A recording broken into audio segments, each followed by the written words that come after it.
ওনার সাথে যে বিয়ে হয়েছে, তারপর আমি বুঝতেছি না যে উনি আমার স্বামী। বলছে মামা এইটা এটা এটা আমার বিয়ের ইয়া।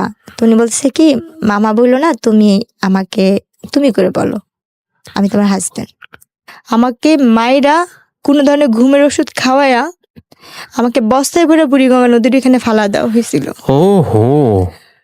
কিন্তু আমার আল্লাহ কেন বাঁচাইছে আমি জানি না। আসসালামু আলাইকুম। আমার নাম জেসমিন। কি নাম? Jasmine? Jasmine Begum. Jasmine Begum. বয়স কত আপনার? আমার জন্ম সাল হয়েছে 97-তে, অক্টোবরের 7 তারিখে। আচ্ছা ঠিক আছে, তাহলে আপনার বয়স আমরা বলতে পারি সবকিছু মিলিয়ে 23 বছর, 23 থেকে 24 বছর বয়স। কোন জেলায় জন্মগ্রহণ করেছেন? আমি জন্ম ঢাকাতে, কিন্তু আমার বাবা মার বাড়ি হয়েছে খুলনা। আপনার গল্পটা আমি জানি এবং অনেকখানি সেন্সিটিভ একটা গল্প। তারপরেও আপনি আজকে এইরকম সোশ্যাল মিডিয়াতে আপনার ফেস দেখিয়ে লোক সম্মুখে আজকের এই গল্পটা বলতে আপনি রাজি হয়েছেন। রাজি হয়েছেন কি?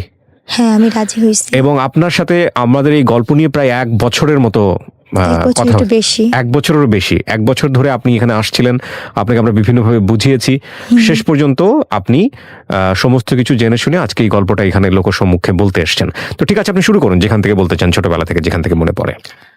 আমি আসলে 1 বছরের বেশি ঘুরতেছি এই কারণেই, কারণ আমি নিরুপায় হয়ে এখানে আসছি। আর আমার গল্পটা যদি বলতে হয় তাহলে আমার পিছন থেকেই যেতে হবে, আমার বাবা মার কাছ থেকে আসতে হবে। ছোটবেলা থেকে আসেন? হ্যাঁ। আমি খুব মধ্য ফ্যামিলির একটা গরিব ঘরের মেয়ে। আমার বাবা মাও খুব অসহায়। আমার বাবা খুব ছোটখাটো একটা চাকরি করে, একটা হোটেলে কাজ করে। আমরা ভাই বোন 5 জন। ছোটবেলা থেকে আমরা অভাব জিনিসটাকে ভোগ করে আসছি। একদম মা বাবার ঘরে যখন থেকে মানে একটু ধরে বুঝ হয়েছে তখন থেকে আমরা কষ্ট কি জিনিসটা পাই আসছি। আর আমাদের একটা কষ্ট ছিল সবচেয়ে বেশি বড়, যেটা আমার বাবা মানে হঠাৎ করে সবসময় নিখোঁজ হয়ে যেত ছোটবেলা থেকেই। আমরা যতটুকু মনে পড়ে, আমার ছোট ভাইটা যখন একদম কোলে, খুব ছোট কোলে কয়েক মাস হয়েছে, তখনের কথাটা আমার মোটামুটি ভালোই মনে আছে। এর আগে থেকেই নাকি আম্মুর সাথে আব্বু এরকম করতো। আম্মুর যখন বিয়ের 7 দিন বিয়ের বয়স, তখন থেকে আব্বু এরকম নিখোঁজ হয়ে যেত। এটা নাকি আব্বুর একটা রোগ ধরতে গেলেই ছিল, একটা অভ্যাস। মানে হঠাৎ করে নিখোঁজ হয়ে যেত ছোট থাকতে, আম্মুর বিয়ের 7 দিন থেকে। কারণ তখনও যে আম্মু চলে যাবে, কারণ আম্মুর তো ঘরে সৎ মা ছিল, তার বাবা মানে বাবা যা মা বলতো তাই করতো। তো এই কারণে আম্মু আর কখনো আলাদা হওয়ার চিন্তা ভাবনা করে না, যে তার তো কোনো মা নেই, সে কার কাছে যাবে। তো আমার মা বাধ্য হয়ে সেইখানেই সংসার করছে আমার বাবার সাথেই। তো এইভাবে করতে হতে আমরা 5 ভাই বোন হয়েছি। তো আমার যতটুকু মনে পড়ে, আমার ছোট ভাইটা যখন কোলে ছিল তখন আব্বু একদম নিখোঁজ হয়ে গেছে। আব্বুর আর কোনো খোঁজ খবর ছিল না। 3 বছর আমরা আব্বুকে, 3.5 বছর কোনো কাছেই পাইনি। বাবা কি জিনিস বা বাবা কি বেঁচে আছে কিনা সেটাও আমরা জানতাম না। তো আমার ভাইয়া বড় ভাই, তা আমার আব্বু আসার পরে ওই আমার ছোট ভাইটাকে যখন কোলে রেখে গেছে, ওকে আয়সা পাইছে 2 বছরের। 2 বছরের পাওয়ার পরে আমরা আব্বু আসার পরে, না 2 বছর না 3 বছরের মানে বেশি, কারণ ভাইটাকে কোলে রেখে গেছিল। তখন আমার ভাইটা কথা বলতে পারে, ভালোই হাঁটতে পারে। তো আব্বুকে যখন পাওয়া গেছে, ওই আব্বুর কারণেই আমাদের মিরপুর যাওয়া। আচ্ছা। আব্বু মিরপুর বলতেছে যে আমি এখানে থাকবো না, এলাকার সবাই যেহেতু এটা নিয়ে জানাজানি হয়েছে, তুমি কাজ করছো, থাক, যার হয়েছে চল আমরা মিরপুর চলে যাই। তখন আমরা ওই এলাকা থেকে মিরপুর চলে যাই। আচ্ছা।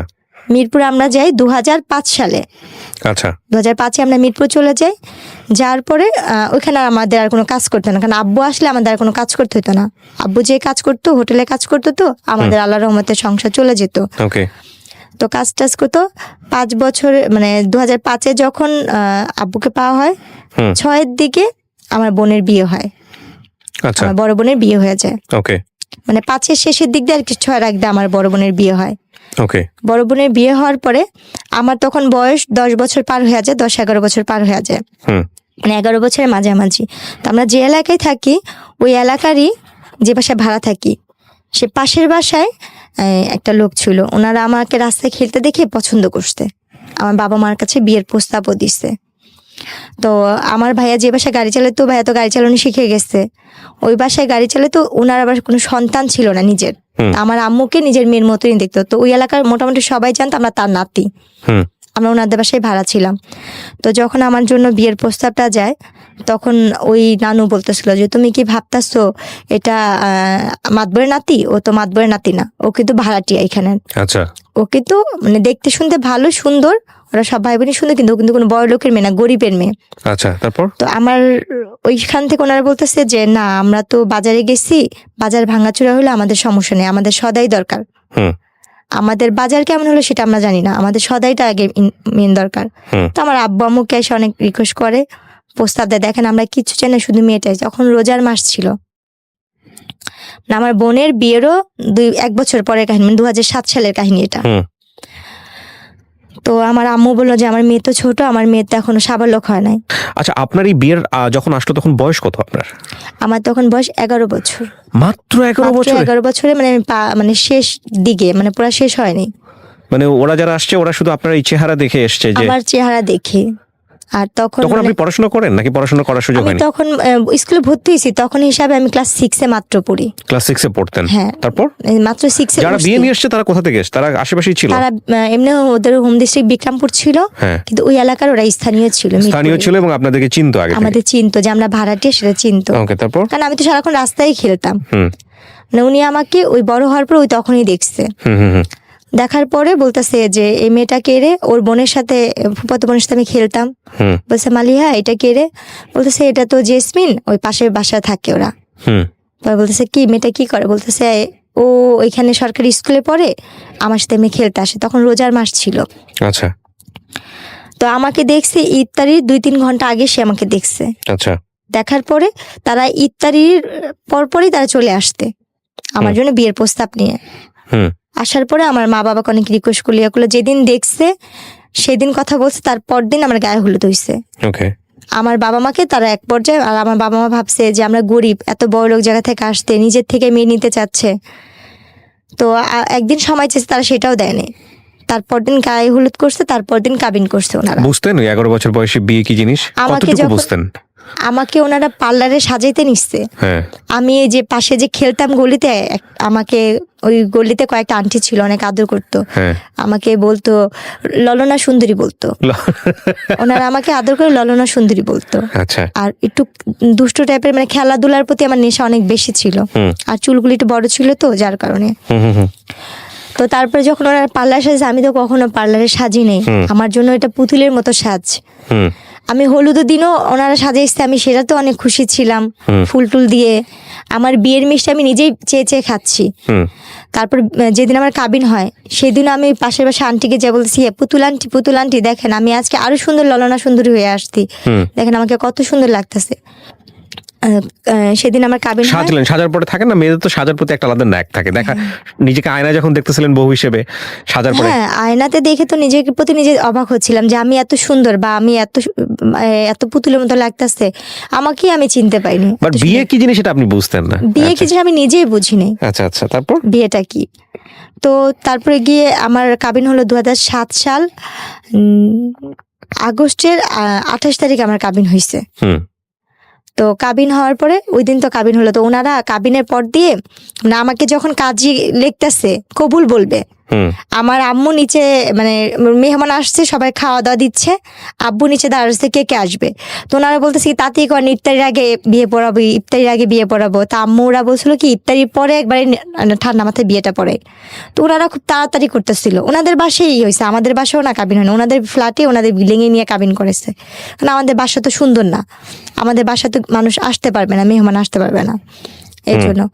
তো আমার আম্মু সবাইকে খাওয়া দাওয়া দিচ্ছে, কাজ টাজ করতেছে। এর মধ্যে আমার ভাইয়া বসা ছিল, আর আমার বড় বোনের ভাসুর বসা ছিল। জি। তো ওর মধ্যে ওনারা বলতেছে কি আমার বাবার নাম, আমার মায়ের নাম, সবার নাম নিচ্ছে, লিখতেছে। তো আমাকে কবুল বলতে বলছে। আমাকে কিন্তু আমার একবার মামি আর আমার নানি শিখা দিছিল, তোর যদি কবুল বলতে বলে তুই কখনই কবুল বলবি না, চুপচাপ থাকবি।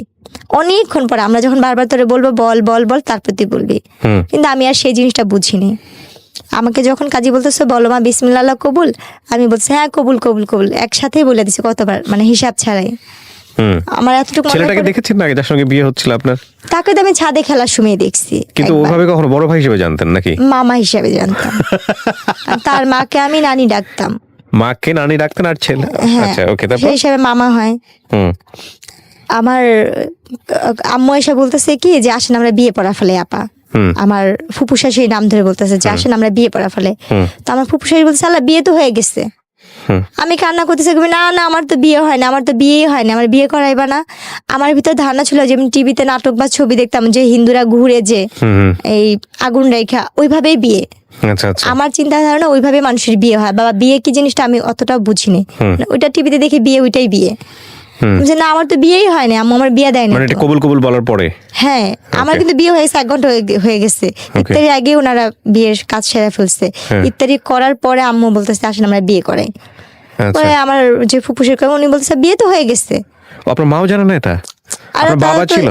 আব্বু তো নিচে, আমার ভাইয়ার কাছ থেকে নাম ঠিকানা নিয়ে ইয়ে করে ভাইয়া সাইন দিছে, আমার বড় বোনের ভাসুর সাইন রেজিস্ট্রি দিছে। বলে কবুল বলানোর যে বিষয়টা এটা বলছে। আচ্ছা হ্যাঁ, ওইটা করা ফেলছে। কবুল টবুল সব বলা শেষ, আমি এমনকি সিগনেচারও করছি, আমার নামটাও লিখছি। ওকে। পরে ওনারা বলতেছে কি এই যে ছবি তুলছি দেখো দেখো ক্যামেরা দিয়ে ছবি তুলছি, ওনারা বলতেছে। তো আমার যার সাথে বিয়ে হয়েছে তার একটা ফোন ছিল, কলমালা ফোন, টাচ ফোন বড়। তো ওই ফোনে উনি ভিডিও করছে, ছবিগুলো দেখাইতেছে। আমি টাকা টাকা হাসতেছি, কিন্তু উনি যে আমার স্বামী বা উনি যে কি, আমি তখনও তাকে মামা আমাকে ডাকতেছি। আমার সাথে ওনার সাথে যে বিয়ে হয়েছে তারপরে আমি বুঝতেছি না যে উনি আমার স্বামী। বলছে মামা এইটা এইটা এটা আমার বিয়ের ইয়া। তো উনি বলছে কি মামা বললো না, তুমি আমাকে তুমি করে বলো, আমি তোমার হাজবেন্ড। এরপরে গিয়ে ওনারা আর কি আমাকে বলতেছে, আমার আম্মাকে, আম্মু বলতেছে তাহলে আমরা ওরে নিয়ে যাই। বলছে না দেখেন যেহেতু কাবিন হয়েছে ছেলে মেয়ে তো একসাথেই থাকুক। আম্মু বলছে না আপনারা তো বলছিলেন যে মেয়ে সাবলোক না হওয়া পর্যন্ত আপনারা ছেলে মেয়েকে এক জায়গায় করবেন না। বলছে ও তাকে মামা ডাকতো, ওর তো একটু ফ্রি হওয়ার দরকার আছে, একটু থাকুক, কথা টথা বলুক, রাত্রে আমাদের সাথেই থাকুক, তারপরে আমি তারপর দিন নিয়ে দিয়ে আসবো নি। পরে আম্মু আব্বু মানে চুপচাপ থেকে পরে আমার নানি বলতেছে কি যে না ঠিকই আছে, রেখেই যা। আচ্ছা। কারণ থাকার দরকার আছে, বোঝার দরকার আছে যে ও এখন আরেক বাড়ির বউ, এই কাজটা। তো আমার শ্বশুর বাড়িটা ছিল রাস্তার এই পারে ছিল আমার শ্বশুর বাড়ি, 1 গলির পরে আর কি আমাদের বাসা। মানে আবার চাইলে ভিতর দিয়ে আরেকটা গুলি আসতে যাওয়া যেত, বলা যায় এই পারের ওই পার। এরপরে গিয়ে রাতে যে কাহিনীটা, ওনারা অনেক সুন্দর করে ফুল টুল দিয়ে ঘর সাজাইছে, রুম সাজাইছে, আমাকে নিচ্ছে, আমি নিজের ঘরে নিজে ফুল টুল নিয়ে টেটুটে নিয়ে খেলতেছি। আমি নিজেই ওইটা যে আমার ঘর, আমি ওনাকে সবসময় দেখে ভয় পাইতাম। ওনাকে যখন ওই রুমে দেখছি না আমি ভয় চুপচাপ হয়ে গেছি। উনি না গুন্ডা, ওনাকে না সবাই ভয় পায়, এলাকার সবাই ওনাকে নাম ধরে যেটা বলে। উনি এই ঘরে কেন, উনি কি আমার সত্যি তেল স্বামী? উনি তখন বলে উনি আমার হাজবেন্ড। তো ওই জিনিসটা আমার ভিতরে ভয় কাজ করতে। তো তখন থেকে তার ভিতর থেকে আমার একটা দূরত্ব, সে যে আমার স্বামী সেটা আমি কখনোই মানতে পারতাম না, ভয় পাইতাম। আচ্ছা। তারপরে ওই দিন ওই ঘরে আমাকে কোনোভাবেই দিতে পারেনি, যতবারই দেয় হয় খাটের নিচে পলাই, না এই রুমে ঢোকাচ্ছি, ওই পাশ দিয়ে বারিন্দা দিয়ে বের হয়ে যাচ্ছি। আমার সারাটা রাত এভাবেই গেছে। মানে কোনোভাবে আমি কান্নাকাটি করতেছি, চিগলাইতে আসছি। পরে আমার যে ফুপু শাশু ছিল উনি বলতেছে ঠিক আছে থাক, ও আমার সাথে ঘুমাক, আমি পরে তোকে ডাক ইয়ে করে দিই। পরে আমার যে ফুপু শাশু ছিল উনি বলতেছে ঠিক আছে থাক, ও আমার সাথে ঘুমাক, আমি পরে তোকে ডাক ইয়ে করে দিবনি। তো রাতে তো খাওয়া দাওয়া করলাম ওনাদের সাথে সবাই একসাথে। খাওয়াটার পরে ছবি তুললো, আমাকে জোর করে উনি নিয়ে নেওয়া ছবি তুললো, আমার হাজবেন্ডের সাথে ছবি তুললো। পরে এক পর্যায়ে যেহেতু কেউ নাই আমার বাবা মা এখানে, আর যেহেতু আমার বিয়ে হয়ে গেছে এটা আমাকে বুঝতেই হচ্ছে, শ্বশুর বাড়িতে চলে গেছেন। হ্যাঁ, তখন ছবি তুললো, ছবি তুলছি, ওনাদের সাথে আছি, কিন্তু ওনার সাথে আমি ওরকম ভাবে কথা বলছি না। উনি আমার শরীরে হাত রেখে ছবি তুলছে, আমি তারপর ভয় পাচ্ছি, শুধু ভয়ে ওখানে ছবি তোলা। এরপরে গিয়ে সকাল মানে রাতে যখন আমার ফুপুর সাথে শাশুর সাথে ঘুমাইলাম, মাঝরাতে তখন 4টা বা 3:30 বাজে, হঠাৎ করে ঘুম ভাঙছে, দেখি যে না উনি ওই রুমে আমাদের সাথে একসাথে শুয়ে আসছে। আচ্ছা। তো যাক, তখন ওই মুহূর্তে তখন দিয়ে ওইটা বসে বসে কান্না করতেছি যে আমি মনে আর বাবা মার কাছে যেতে পারবো না।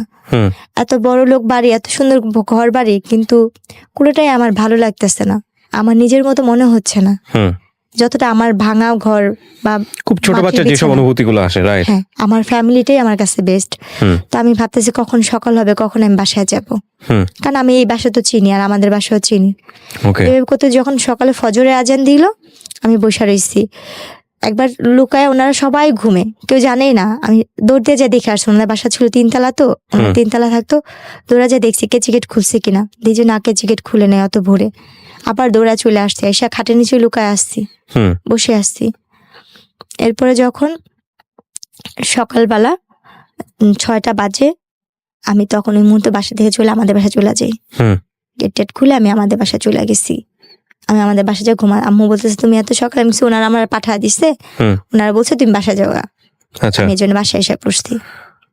তা আম্মু ভাবছে যে ওরা যখন সত্যি বলছে, তো আমি বাসায় যে ঘুমায় রইছি। এদিক দিয়ে ওনারা খুঁজতেছে বাসায়, আর আমাদের তো ফোন নাই যে আমাদের বাসায় ফোন দিবে, মোবাইল টোবাইল কিছুই নেই যে ফোন দিবে। তো ওনারা খুঁজতেছে অনেকক্ষণ পর ওনাদের বাসায় কাজের মেয়েকে পাঠাইছে। পাঠা যায় বলতে জেসমিন কি বাসায় গেছে, বলে হ্যাঁ ও তো কোন সকালে এসে ঘুমায় রইছে, আপনার ওরা নাকি পাঠা দিচ্ছে ওর ফুপু শাশুড়ি। দেখছেন আরে সবাই ম্যাডামরা খুঁজতেছে, ওরা কেউ পাইতেছে না। ওরা আম্মু মারে বকা দিল, 2টা থাপ্পড় দিল যে তুমি এখন বড় হয়েছো, তোমার বিয়ে হয়েছে, তুমি তো যখন তখন চাইলে আসতে পারবে না, আসলে কে তোমাকে নিয়ে ওনারা সংসার করবে, তুমি তো মেয়ে মানুষ, তোমার কপাল দোষে এখানে বিয়ে হয়েছে, ভালো জায়গায় বিয়ে হয়েছে। আম্মু বোঝাইলো, আম্মুর মতো করে আম্মু বুঝাইলো যে এখন ওইটাই তোমার আসল বাড়ি, ওখানে সুখ হোক দুঃখ হোক তোমার এখানে ভাগযোগ করে থাকতে হবে, আর তোমার কপাল ভালো যে তুমি এমন ফ্যামিলির একটা বউ হইছো। এইগুলো যেটা বোঝায় আর কি অভিভাবকরা। হ্যাঁ, বেশি দিন তো না, তুমি কয়দিন থাকো, তোমাকে পরে উঠা দেওয়া যখন হবে তখন এই কয়দিন ওইখানে যা থাকো, পরে আবার আম্মু নিয়ে দিয়ে আসতে। ওনারা সেদিন ওনাদের বাসায় অনেক মানে পার্টির আয়োজন করতে, লোকজন আসতে, বউ দেখছে, সবাই বলতেছে না বউ অনেক সুন্দর হয়েছে, সবাই নাম ধরে ধরে বলতেছে ওর বউটা অনেক সুন্দর, ভালো হয়েছে, কিন্তু অনেক ছোট, বয়স ছোট। বলছে হ্যাঁ ঠিক হয়ে যাবে। হ্যাঁ, যখন ঘুরতে গেছি আমার অলরেডি তখন বাচ্চা কনসেপ্ট করতে, যেটা আমি বুঝতে পাইনি যে আমার গর্ভে বাচ্চা।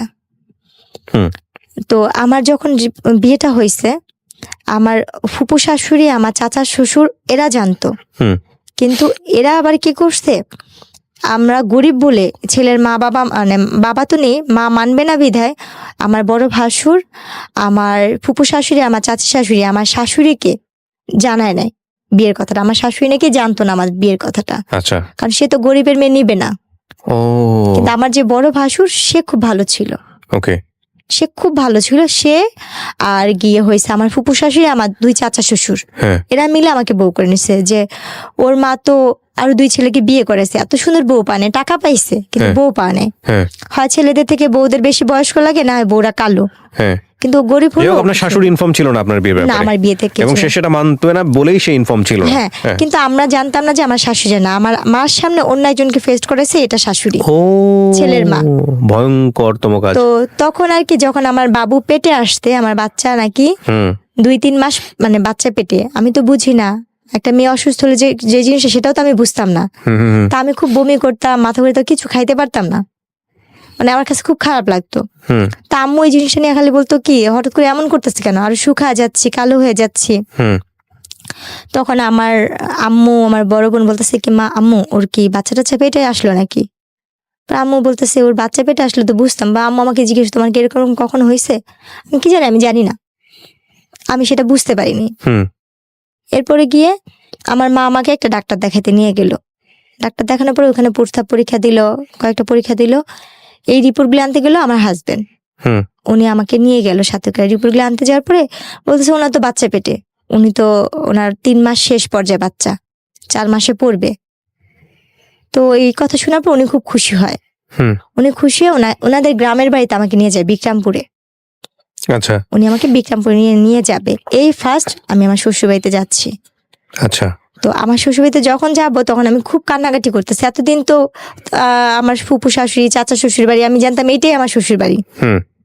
তো যখন সে বললো যে দেখো তোমাকে তো আমার মার কাছে কখনো নিয়ে নেই, তোমাকে চলো আজকে আমার মার কাছে নিয়ে যাবো। বলছে ওই যে আপনার ওইটা আমার ফুপু আম্মা, ওইটা আমার আরেকটা ফুপু আম্মা। আচ্ছা। এরপরে গিয়ে উনি যখন নিয়ে যাবে আমি ভয় পেতেছিলাম, যাবো না যাবে, অনেক কান্নাকাটি করতেছি। আমার ছোট বোন আর মামাতো বোনকে নিয়ে যাই, আমরা একসাথে বিক্রমপুর যাই। আচ্ছা ভাইয়া, যেদিন যাই সেদিন আমাদের যাইতে রাত, মানে আমরা বিকালবেলা রওনা হয়েছি, তো শীতের দিন ছিল, এটা 2008-এ পড়ে যায় কাহিনীটা। আমাদের যাইতে যাইতে দেরি হয়ে যায়, আমরা গিয়ে ওখানে গিয়ে পৌঁছাই সন্ধ্যার সময়। তো ওই অবস্থা দেখে সে আমার মামি শাশুড়ির বাসায়, আমার আরেকটা ফুপু শাশুড়ির বাসায়, যে কিনা মুক্তিযোদ্ধা, তার ফ্যামিলি, তাদের বাসায় নিয়ে উঠায়, তাদের বাসায় রাখার পরে ওনারা বলতেছে মাশাআল্লাহ তুই তো বউ অনেক সুন্দর আনছে, আমাদের সবার বউ পছন্দ, মানে সবাই আমাকে অনেক আদর করতেছে। বলছে তোর মাকে বোঝানোর দায়িত্ব হচ্ছে আমাদের, তুই হিসাবে ছেলের বউ আমরা ভালো পাইছি, হাসি খুশি মিশুক, তো ওই রাত্রটুকু ওখান থেকে সকালবেলা আমাকে নিয়ে গেল ওনাদের গ্রামে বেড়ে। প্রথম যে এক গ্রামে রাত্রে থাকলাম, তারপর দিন সকালবেলা ওই গ্রামে গেলাম, আমার শ্বশুরবাড়ির গ্রামে। তো যাওয়ার পরে ওখানে আর কি ওনারা বউ দেখে আমার শাশুড়ি বলতেছে, খালি কি চামড়া ধলাই আনছিস, কোনো টাকা পয়সা আনিস নাই, বউর সাথে কিছু দেয় না। উনি আমার কানে হাত দিচ্ছে, গলায় হাত দিচ্ছে, হাতে হাত দিচ্ছে। হ্যাঁ, শূন্যের কিছু নেই। তখন আমি বলতেছি কি, আল্লাহ, উনাকে তো দেখছিলাম ওই নানুর বাসায়, তাহলে উনিও তো আমাদের নানি হইতো। আর উনি খুব বয়স্ক ছিল। তো উনি আমার গলায় কানে হাত দিয়ে বলতেছে, তোমার বাবা মা কিছু দেয় নাই, তোমার বাপ কি করে? আমি বলছি আমার বাবা হোটেলে কাজ করে। এটা শুনে এসে আরো রাগ হয়ে গেছে। ওই মুহূর্তে ওনারা কি করলো, মা ছেলে ঝগড়া করতেছে। আমার আরেক ভাসুর, আমার আরেক দেবররা, 2 দেবর মিলে ঝগড়া করতেছে। তারা ঝগড়া করতেছিল। তারা ঝগড়া করতে করতে আমার যে বড় যে ভাসুরের বউ যে ছিল, আমার সেই বড় ভাসুরের বউ আর আমার আরেক ভাসুরের বউ, তারা মিলে রান্না বান্না করতেছে, বউকে যেটা খাওয়ানোর মিষ্টি টিষ্টি সব বানাচ্ছে। তো তখন বাজে সকাল 10টার দিকে। তো ওই মুহূর্তে কি হয়েছে, তারা 2 ভাই মারামারি, 3 ভাই মিলে ঝগড়া কথা কাটাকাটি করতে একটা মারামারি, অনেক পর্যায়ে দেখি যে দা বটি নিয়ে মারামারি হচ্ছে। আমি আমার 2 বোন রুমে। কতক্ষণ পরে আমি মারামারি, যখন সে তো আমার স্বামী, তার সাথে আমি যেহেতু সংসার করছি প্রায় 1 বছরের মতো সময় হয়ে আসতেছে কাছাকাছি, তো ওনার সাথে ঝগড়া লাগছে দেখে আমি একটু বাইরে এসে দরজার সামনে দাঁড়াইছি।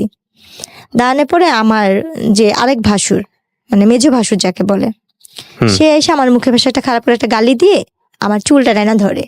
আচ্ছা, এইটার আগে মার, একটা গালি দিয়ে বলতেছে এইটার আগে মার। উনি আমার চুল টাইনা ধইরা উনি কি করলো, বলছে অনেক বাজে ভাষায় গালাগালি করছে, ওকে আগে মার, চামড়া ধলা তো গেছে, এটা সেটা করতে গছা দিচ্ছে, এভাবে বলে উনি ইয়া করলো। ভাইয়া কখনো যুদ্ধ কি জিনিস দেখি নেই, শুনছি শুধু মুক্তিযোদ্ধা অনেক অনেক কষ্ট, কিন্তু সেই দিনের যুদ্ধটা মনে হয় কি আমার জীবনে অনেক বড় একটা যুদ্ধ ছিল। সেই দিন ওই মুহূর্তে আমাকে মারলো, আমার 2 বোনকে মারলো, আর সে মায়ের কি ওরা ধরা মায়ের। ওহো, কে গায়ে তুলে আপনার? এটা আমার ভাসুর, আমার দেবর। আপনার জামাই ছিল না ওখানে? ওনাকেও মারছে। মিথ্যা তো কেন বলবো, উনি খুব যতটুকু সাধ্য উনি ইয়া করতে, ওনাকেও মারছে। উনি বলছে, আমি যদি গরিব মেয়ে কিনে সংসার করে ভাত খেতে হবে, তোদের সমস্যা কি? আমি তোকে নিয়ে ভাত খাবো। এই নিয়ে ওনারা ভাইরা মারামারি করছে। কিন্তু আমি যে প্রথম দিন, তার আগের দিন যেই আমার ফুপু শাশুড়ি আর মামি শাশুড়ির বাসায় উঠছিলাম, তারা সেই খবরটা পেয়ে তাদের গ্রাম থেকে লোকজন নিয়ে আসতে, আইসা ওনারা আমাকে, আমার শ্বশুর বাড়ির সাথে 2 পক্ষ মারামারি লেগে ঝগড়া লাগা, দা বটি কাছি টাচি নিয়ে একজন আরেকজনকে কুপাকুপি মারামারি, এই এমনকি মেয়েরাও ওনা কোমরে বাইন্ধা মারামারি করতেছে।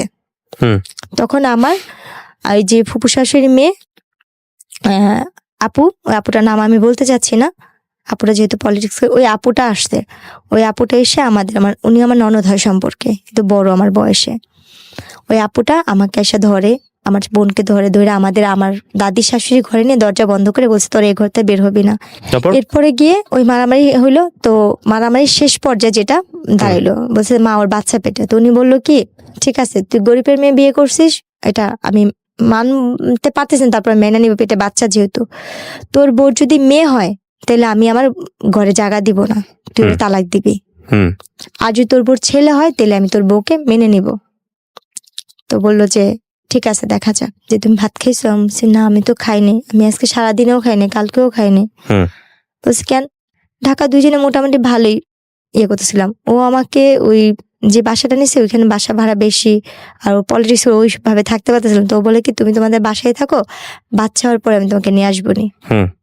তারপর আমার বাবা মার কাছে এনে দিয়ে গেল। দিয়ে যাওয়ার পরে 3 দিন পরে ও বলতেছে কি, শুনে না, আমার আম্মা তো বলছে আপনার মেয়ের যদি ছেলে হয় তাহলে আমাদের বাড়িতে উঠাবো, আর যদি ছেলে না হয় তাহলে আপনার মেয়েকে আমি আর নিব না, মেয়ে হলে আমি তালাকের কাগজ বাসায় পাঠা দিব। একে তো আমি বিয়ে করছি, কিছুই পাই নাই, আমার অন্যান্য ভাইরা পাইছে। আর আপনার মেয়ের যদি মেয়ে, আমার 2 ভাইয়েরও মেয়ে, আপনার ঘরের মেয়ের ওই ঘরে যদি মেয়ে হয় তাহলে আমি এই বউতে কি করব। এরপর হয়েছে গিয়া আমার বাচ্চাটা মারামারিতে হইলো। আমরা যখন বাচ্চা হবে, আমার অলরেডি বাচ্চা হওয়ার সময় হয়েছে, 2010-এর দিকে আমার বাচ্চা হলো, এবং নর্মালি ডেলিভারি হলো বাচ্চাগুলো। বাচ্চাগুলো 10-এর বাচ্চাগুলো টুইন ছিল। হ্যাঁ। ও আচ্ছা। মার্চের 26 তারিখে হয়েছে। দুটোই মেয়ে? না, ছেলে। এক মেয়ে। এক ছেলে এক মেয়ে, মাশাআল্লাহ। হ্যাঁ, তারপর? এবং নর্মালি ডেলিভারি হয়েছে আল্লাহর রহমতে। তখন ওই কথা শুনে ওনারা আসতে, হুম। ও আমার হাজবেন্ড আসতে, আমার হাজবেন্ডের বড় ভাইটি সবাই আসতে, দেখলো খুব খুশি বাচ্চাদের নিয়ে হুম। গেল, কিন্তু মেয়েটাকে ওরকম বেশি একটা আদর করে নাই। আচ্ছা ছেলেটাকে নিয়ে সবাই খুশি ছিল। আচ্ছা আচ্ছা। তো সত্যি কথা বলতে কি, আমার না ওই মানুষটার প্রতি কখনোই ভালোবাসা কি জিনিস আসেই নেই। কারণ আপনি বোঝেনি তো নাই, বোঝার বয়স ছিল না বিষয়টা। পূজার বয়স নিয়ে আর কেন জানি তাকে তো আমি ভয়ই পাই, তাকে তো কোনো ভালোবাসার মানুষ হিসেবে দেখিনি বা স্বামী হিসেবে দেখিনি। 2টা বাচ্চা হয়েছে, তাও মনে হয় হাতে গোনা কয়েকদিন স্বামীকে পাইছি। হুম। আমার ওনার প্রতি কোনো মায়া নেই, তো ওনার প্রতি আমার ভয়টাই বেশি কাজ করতো সবসময়। আল্লাহ কখন যেন এসে আমাকে মারবে, কখন যেন উনি মাতাল হয়ে আমাকে মারবে, হুম। এই চিন্তাগুলো ছিল। আর ওনার সাথে যেটা, উনি হয়তো মানসিকভাবে সাইকো টাইপেরই ছিল, যেটা মানুষ বলে। হুম। হুম। আমি আমার হাজবেন্ডের সাথে কোথাও যাচ্ছি, কেউ যদি বলতে চাই তোর বউটা তো অনেক সুন্দর, উনি তাকে কিছু না বলে সে আমাকে উড়াধুরা মারতো। হুম। আর মার কি, যে মারগুলো সহ্য করার মতো না, যে মারগুলি আমার আজও ঘুমাইলে চোখ বন্ধ করলে আমি চোখের সামনে ঝাপসা ঝাপসা ভাসে। হাতটাকে এভাবে পিছিয়ে মারতো, মুখে কাপড় দিয়ে তার পাতালুতে মারতো, ওহো। যেটা আমি বাইরে কেউ কিছু বলছে উনি আমাকে সে মারতো। কিন্তু যখন আমার বাবুগুলো হুম। বয়স আস্তে আস্তে বাড়তে থাকলো, 6-7 মাস বয়স হইতে থাকলো বাচ্চাগুলোর, তখন থেকে তার অত্যাচার আরো বেশি বেড়ে যেতেছিল। পৈরাসি হুম। বড়লোক শুধু নামেই ছিল, কাজে না। হুম। তো যখন কাজ কাম করতাম, রান্না বান্না করতাম, বাসায় বিভিন্ন টাইপের লোকজন আসতো। তার দলের লোক আসতো, তার দলের লোকের বাইরের লোক আসতো, তার ফুপুর গেস্ট আসতো। হুম। আস্তে আস্তে এক একজন আমার কথা বলতো ওদের কাছে। তো তখন ও ওই জিনিসগুলো আমাকে আমার মাথায় ঢুকে তো, তুমি এটা করো এটা করো। আমি বললাম না, আমি কেন যাবো, কেন করবো? ওই জিনিসগুলো নিয়ে আমাকে মারতো। আমি বলতাম কি, আপনি যদি আমাকে এই কথাগুলি বলেন আমি মানুষের কাছে বইলা দিব। তখন সে আমাকে আবার ওইভাবে হাত পা বাইধা পাতালুতে মারতো। আর ওই মারার অবস্থা ব্যয় মনে হতো কি, কেউ যদি একবার আমার হাতটা খুলে দিত, আমি নিজে তারে খুন করতাম। মানে এত রাগ উঠে যেত, এমন ভাবে মারতো যে মায়েরগুলি মানে ভাষায় প্রকাশ করা যায় না। মানুষ নাকি রিমান্ডে অনেক মারধর করে, কিন্তু আমি জীবনের রিমান্ডের মায়ের অনেক খেয়ে আইছি, অনেক রিমান্ডের মায়ের খেয়ে আইছি, যে মায়েরগুলি আমি চোখ বন্ধ করলে আমার চোখের সামনে ভাসে, কাউকে বলতে পারি না। মনে হয় যে আস্তে আস্তে মানসিক রোগী আমি নিজেই হয়ে যেতেছি। উনি কি, ওনার থেকে বেশি এখন মেন্টালি টর্চারিং আমার হচ্ছে। বাপ মার কাছে যেমন, বাপ মা তো গরিব, বাপ মা কোত্থেকে আমরা সাহায্য করবো। আবার কিছু বলতে গেলে বলতে হুমকি দিত, আমার ভাইরে এটা করবো, ছোট ভাইরে ওই করবো, বড় ভাইরে ওই করবো। চিন্তা করতাম আমার লাগে আমার ভাইদের ক্ষতি হইব, আমরা তো নিজেরই গরিব।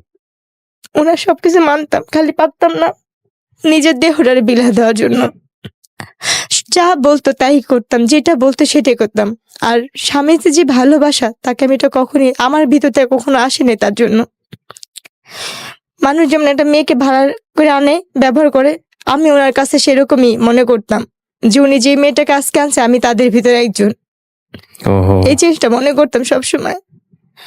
তো ওইখানটা আমার যেটা মনে পড়ে, আমার অনেক মারতেছিল, এত মারতেছিল যে মানে ভাষা, আর মারতে মারতে টাইনা টাইনা আমার ছাদের কর্নারে নেওয়ার চেষ্টা করতেছিল।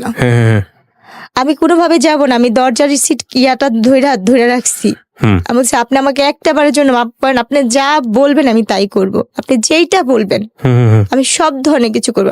আমি কাজের মেয়ে হয়ে থাকবো শুধু আমার বাচ্চাগুলোর জন্য, শুধু আমার সন্তানগুলোর জন্য আমি এই লোকটার সাথে থাকতে চাইতাম। কারণ আমার নিজের প্রতি, নিজের দেহের প্রতি কোনো লোভ ছিল না, এই দুনিয়ার কোনো কিছুর প্রতি আমার লোভ নেই। আমার শুধু একটাই সব ছিল, আমি একটা ঘরের বউ হবো, একটা যৌথ পরিবারের বউ থাকবো, একটা সংসারী মেয়ে থাকবো।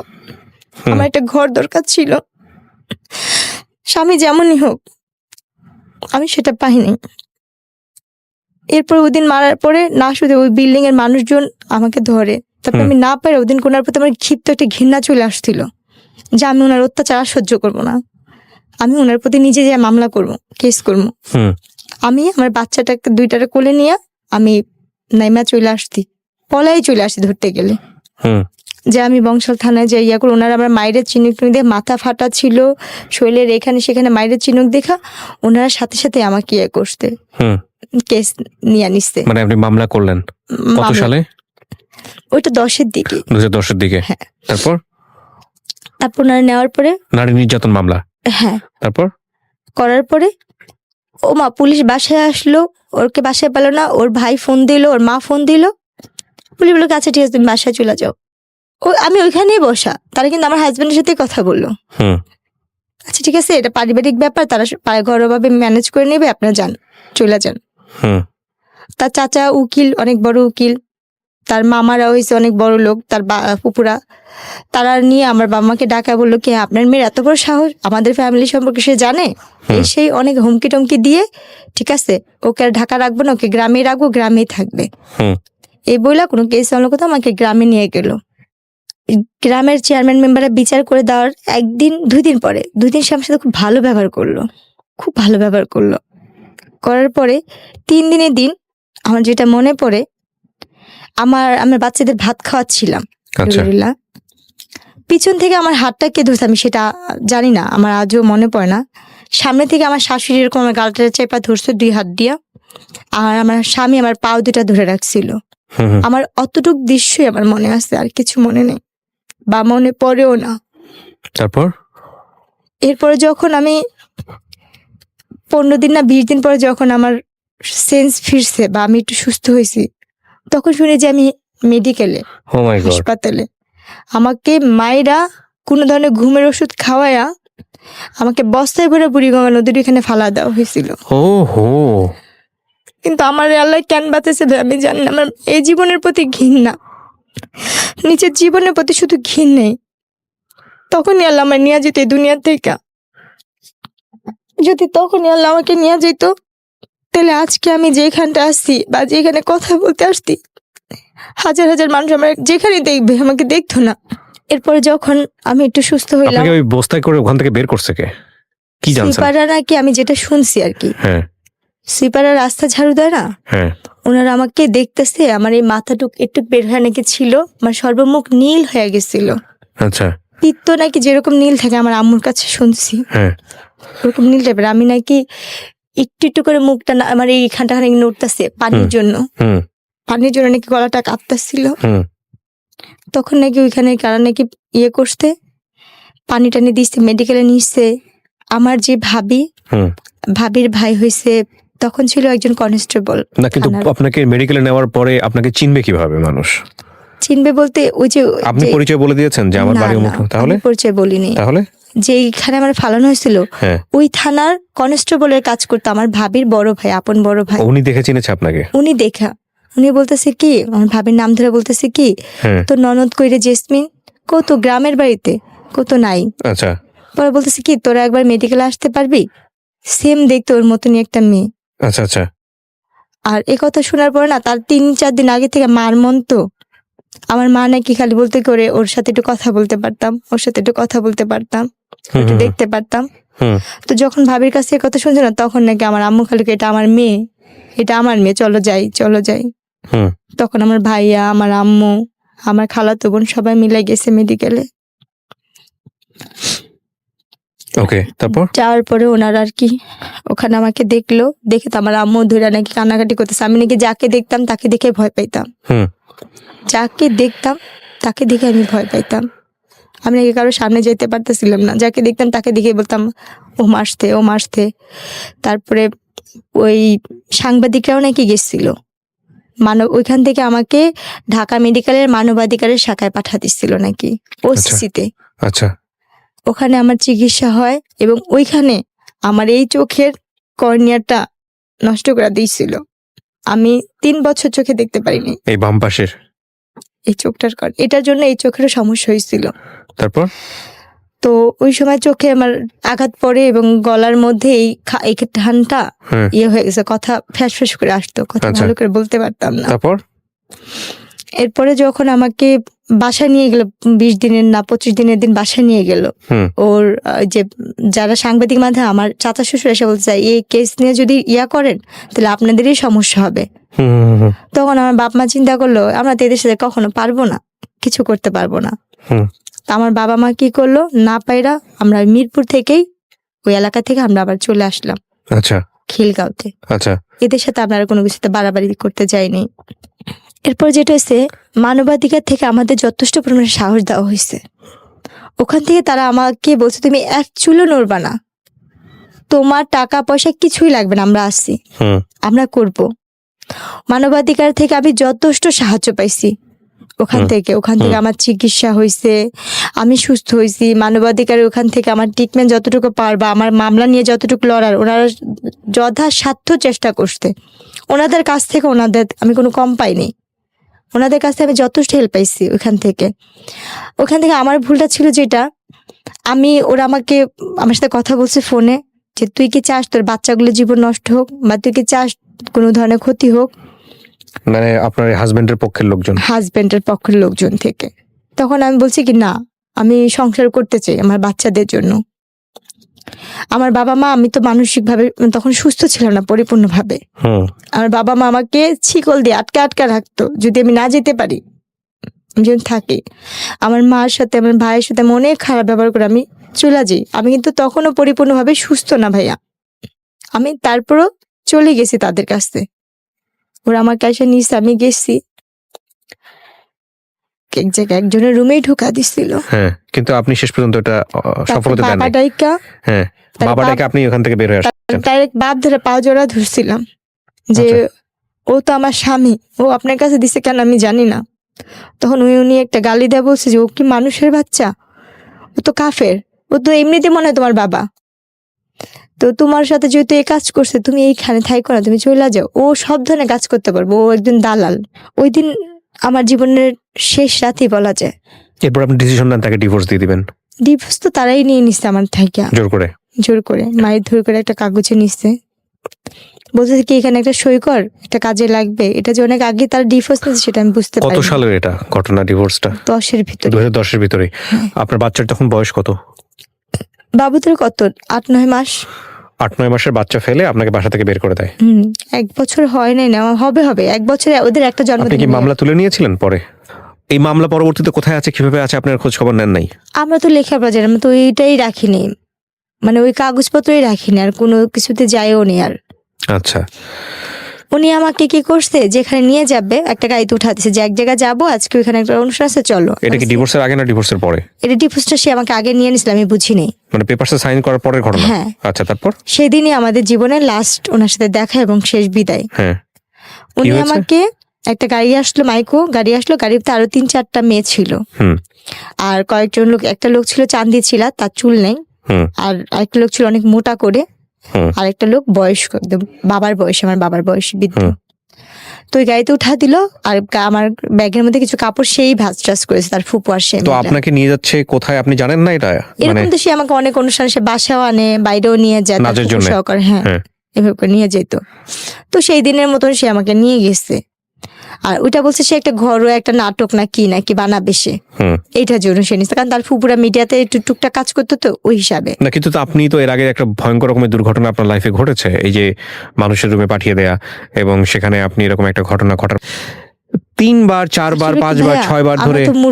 মূর্খ বলতে আমি লেখাপড়া না করার মতো না, ঠিক আছে, কিন্তু তারপরে আপনি এতবার ব্ল্যাকমেল, মানুষ তো ভালো মন্দ বোঝে প্রাণী হিসেবে, শিক্ষার কথা বাদই দেন। ওরকম ভাবে বুঝতাম না তাকে, মানে আপনার জামাই ধরে নিয়ে গিয়ে অন্য একটা মানুষের ঘরের মধ্যে ঢুকিয়ে দিচ্ছে জোর করে, সেখান থেকে আপনি তার হাত পায়ে ধরে বের হয়ে আসতেছেন। আমার প্রত্যেকটা মুহূর্তে তাহলে ওই মানুষটার আপনি আপনার পেপার থেকে সাইন করে নিচ্ছে, আবার ওই মানুষটা আবার আপনাকে পাঠাচ্ছে। আমি তো জানতাম না, যেটা আমার তালাক সাইন ছিল, আমি তো জানি না এটা আমার তালাকের কাগজ। কিন্তু আপনি সাইন করবেন কেন পেপারে? কি কারণে, কি জিজ্ঞেস করেছে আপনাকে? উনি আমাকে বলছে এখানে একটা সই দাও, বাবুদের জন্য একটা করছি, বিমানা পলিসি করছে ওইখানের জন্য। আচ্ছা, তো একটা কথা বলে আপনাকে নিয়ে গেল বাইরে, নিয়ে গেছে। তারপরে আপনি দেখলেন যে তারপরে আপনাকে হলো কোন একটা জায়গায় নিয়ে বিক্রি করে দিচ্ছে। আমি যেখানে যেতাম সেখানে তো আমার চিন্তা ভাবনা থাকতো এইখানে আমার ইনকাম হলে আমার বাচ্চাগুলো খাবে, আমি চলবো। আমার তো ওই জিনিসটাই কাজ করতো যে আমার জীবনটা এইভাবেই করে যাবে, ওই হিসাব করে যেতাম। তো সেদিন আমি খালি বললাম কি যে আজকে আপনি যাবেন না এই গাড়িতে, অন্যান্য দিন তো যান, আজকে আপনি যাবেন না? বলছে তুমি যাও, আমি ফুপুর সাথে আসতেছি, আমি ফুপু একসাথে ফুপুর গাড়িতে আসবো। তো যাক গেছে, যখন যাইতে যেতে অনেক যেখানে যেতেছে, আমি তো রাস্তাঘাট তো চিনি না, তখন আমি বলতেছি কি আর কত দূর যাবে, কোথায় অনুষ্ঠান? তখন ওই মেয়েরা বলতেছে কিসের অনুষ্ঠান হবে, কি হবে? আমি তো কিন্তু বোরখা পরাই, আমি তখন হাত মোজা পা মোজাও পরতাম। তখন আমি বলতেছি কি যে এই কাজের জন্য যাচ্ছে না, একটা অভিনয় হবে, নাটক হবে, টেলিফিল্ম, এসবে হবে না? পাগল তুমি, তোমার মাথা ঠিক আছে? আমরা তো যাচ্ছি একটা যেখানে, ওইখানে এরকম কাজ হয়, আমরা তো টাকার বিনিময়ে যাই, ওখানে 6 মাস বা 3 মাস থাকি। ভাই তখন যে আমি কি পরিমাণে কান্না করতেছি গাড়ির মধ্যে বসে, আর বলতেছি যে আল্লাহ একটা বার আমাকে এই গাড়ি থেকে একটু মুক্তি দেওয়ার ব্যবস্থা করো, আমি যেন এই গাড়িটা থেকে বের হইতে পারি। এটা মনে হয় আমার জীবনের আমার মনে হয় আমার বাচ্চারা বা আমার বাবা মা আর কেউ দেখতে পারবো না আমি কোথায় যেতেছি, কার কাছে যেতেছি, এরকম ইয়ে করতেছিলাম। তো ওই মুহূর্তে গাড়িটা যখন ওই বার হবে, ফেরি পার হবে, ফেরি পার হওয়ার সময় ওইখান থেকে ওখানে একটা আপু ছিল, খুব ভালো ছিল। ওই আপুটা বলতেছে কি, যখন ফেরিতে উঠবো তখন তোকে আমি একটু হেল্প করতে পারবো, বাথরুমের নাম করে তুই এখানে বেড়াতে পারবি, যেহেতু তুই এখানের মেয়ে না।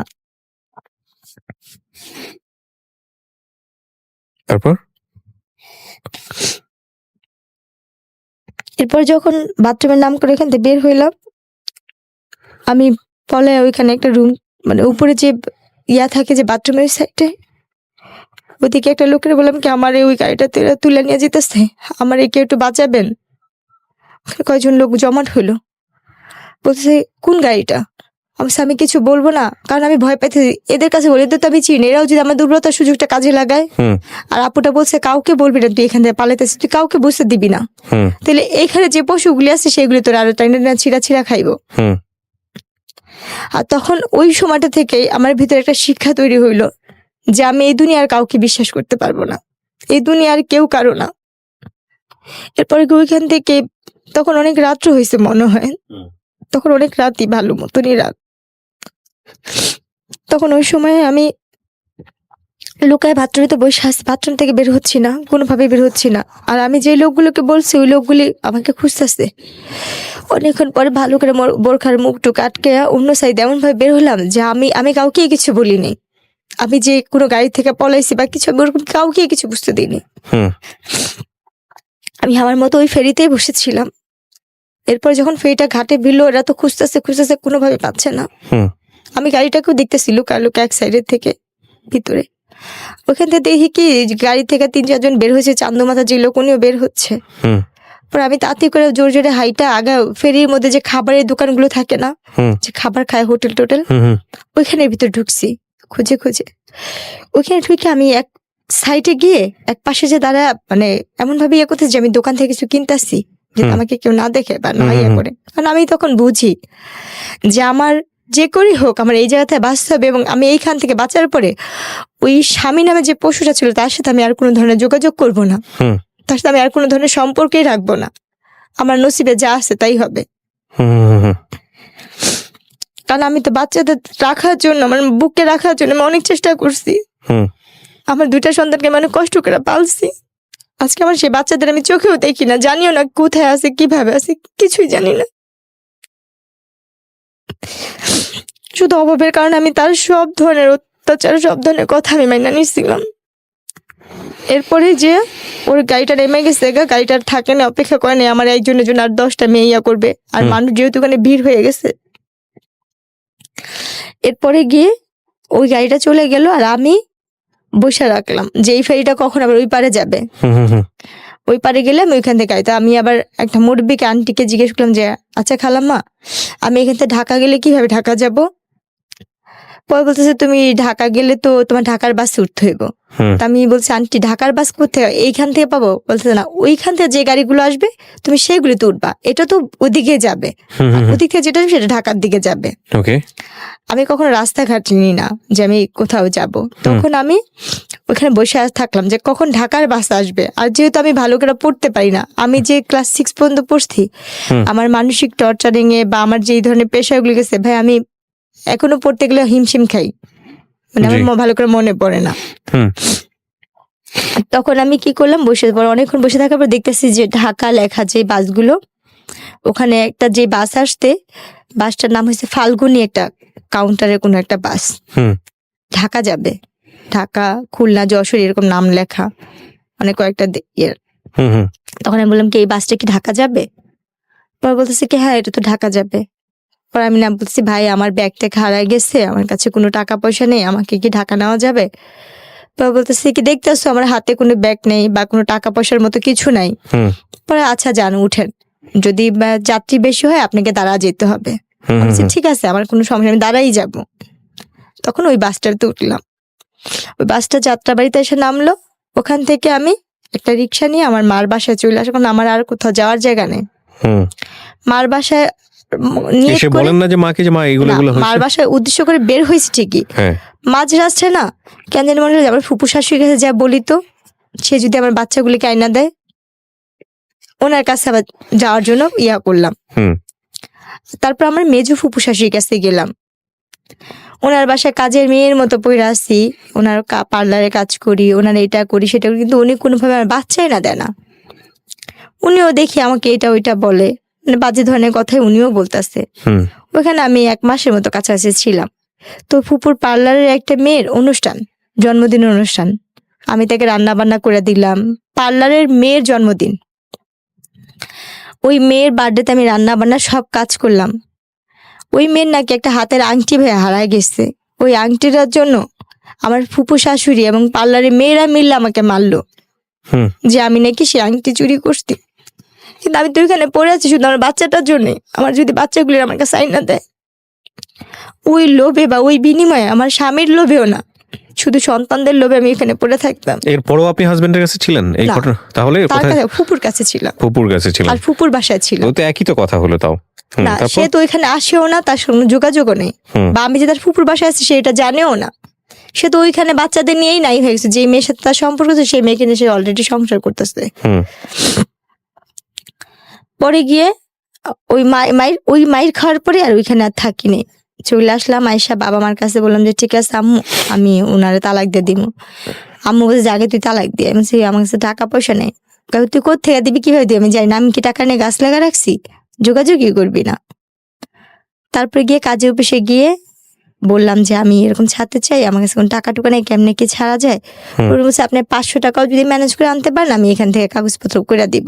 হুম এরপরে আম্মুর থেকে যে আম্মু 500 টাকা দিল, 500 টাকা নিয়ে ওনারে যে তালাক দিলাম। আমার তালাক যাওয়ার কত আগে সালে তালাক দিলেন? এটা 2011 সালের 2011 সালে। 11 সালের বিয়ে হয়েছিল কয় সালে? 2007 কাবিন হয়েছে, আমাকে 9 সালে বাচ্চা পেটে নেওয়া অবস্থা উঠা নিচ্ছে। ওকে, তারপর? 11তে আমার তালাক হয়েছে।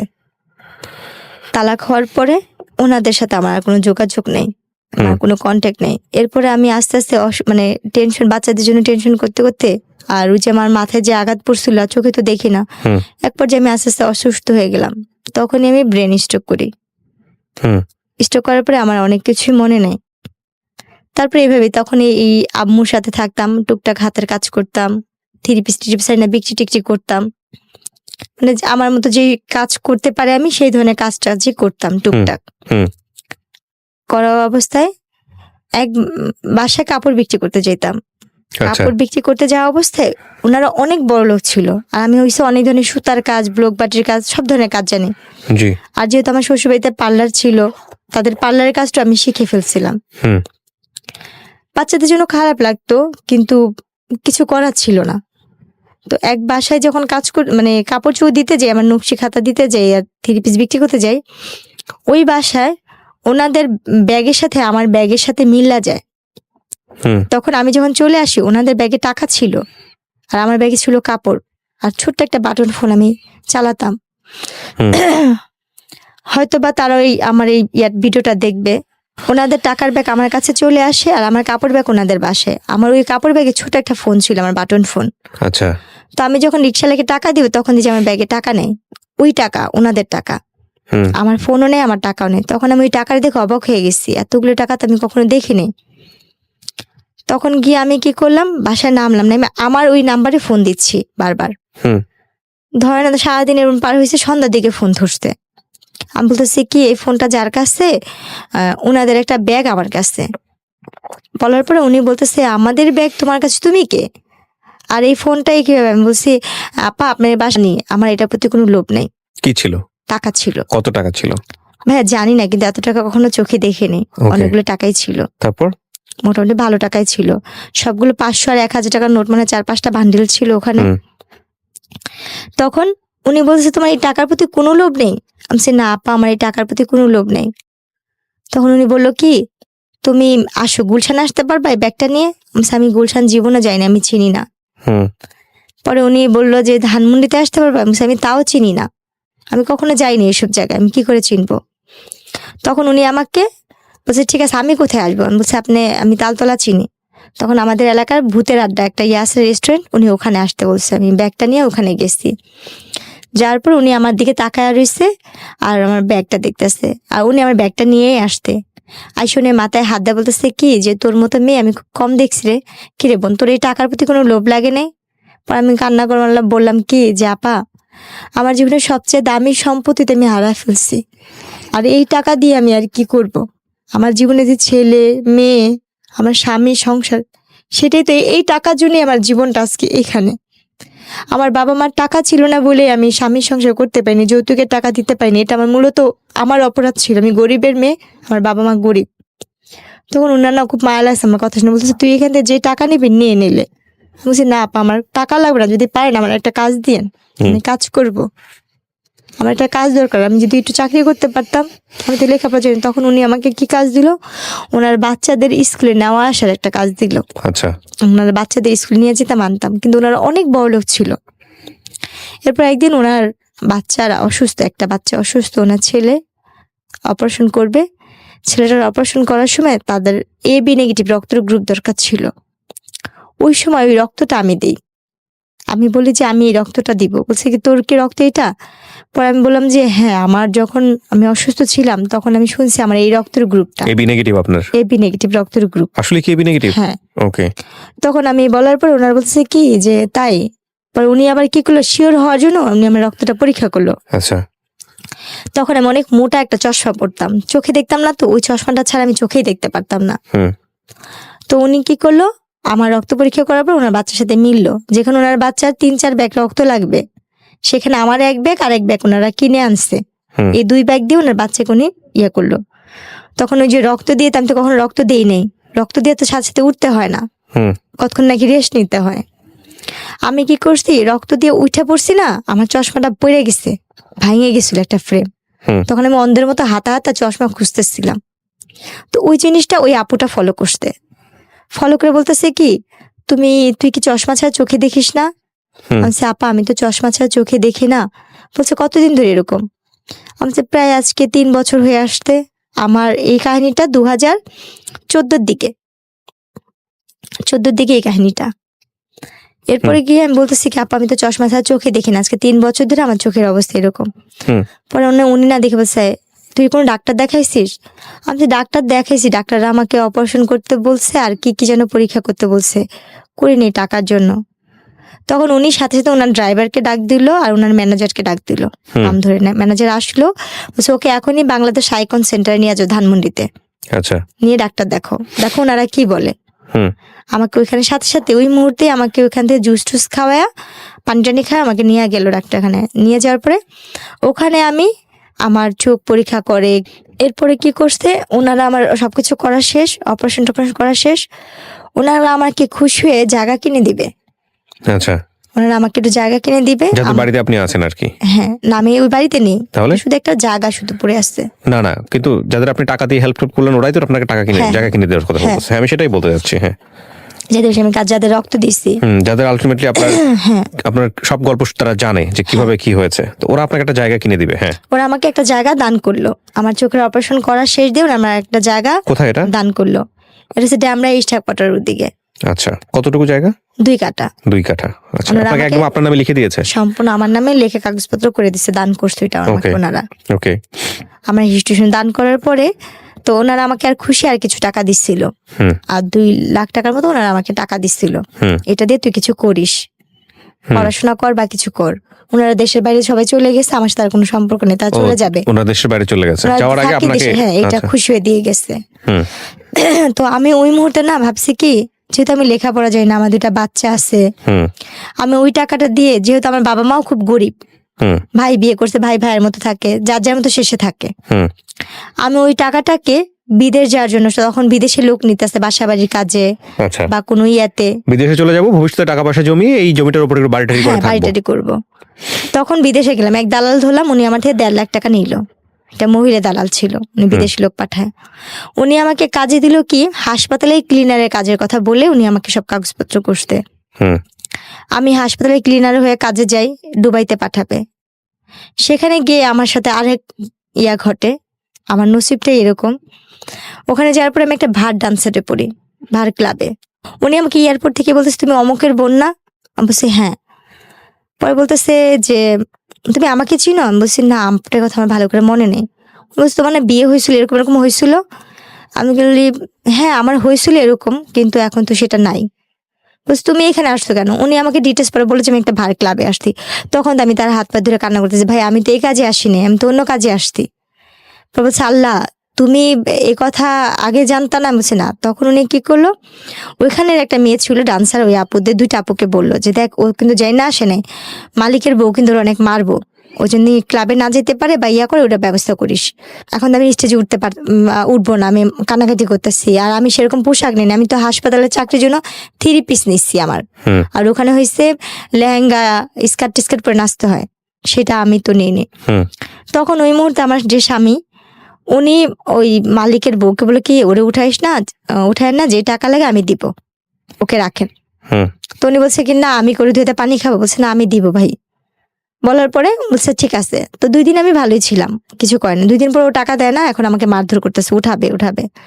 তো ও আমার সাথে কি বড় বেমানিটা করতে, আর মানুষকে বিশ্বাস করে যে প্রতারণা করে, যেটা আমার মতো আর কেউ যেন না করে।